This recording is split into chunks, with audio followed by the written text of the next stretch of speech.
All right, so the popcorn is all popped, and it should be enough to fill up a full-size baking sheet. And before we start making the caramel, I'm going to place the nuts on the popcorn. And the reason that we do this now instead of later is because once that caramel is finished, you have to pour it right away because it starts to harden almost immediately. So we don't want to be fooling with putting on the nuts or anything else after the caramel has finished. So you just want to kind of place this on the top. They'll get better integrated when we stir the popcorn at 15-minute intervals throughout the cooking process. But for now, we just want to put them on top. And again, I chose to use pecans, but you could use any nuts of your choice. I live very close to a hospital, so you hear sirens in the back. It's nobody like being shot outside my window. It's just that the hospital's right around the corner. So this is how that should look. Okay, so I'm gonna put this to the side. And now we're gonna start with our caramel. And of course, in honor of the mood of the day, I had to pull out the pink pot. So here I have already put in 2 sticks of butter. And to that, I'm going to add 2 cups of brown sugar. Just kind of get that down in there. I'm going to need a cup of light corn syrup. So this comes in like a clear color and then a very dark color that's kind of like the color of Coca-Cola. You want the clear one. I don't think it'll make that big of a difference, but this is what I always use. Okay. So let's get that in there.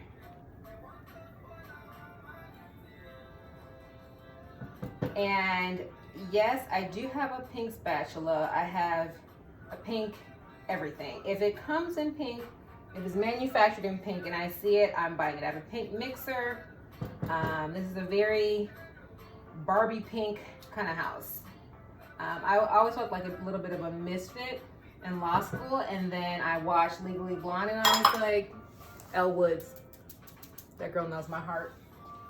And she wore pink all the time too. So we have the main ingredients in there. Now I'm just going to add the salt. And it's worth noting now before we get started that this recipe is going to use 2 different kinds of salt. This is the salt that I'm going to use at the very end. After the corn has finished cooking, I'm just going to sprinkle it over the top to give it that kind of like salted caramel taste. But to actually cook the caramel, we're going to use regular table salt. So this is kind of bootleg, but I don't have a full container, so I'm just going to take this from the salt shaker. So I need a full teaspoon of that. In the background, we have music. Oh, shoot.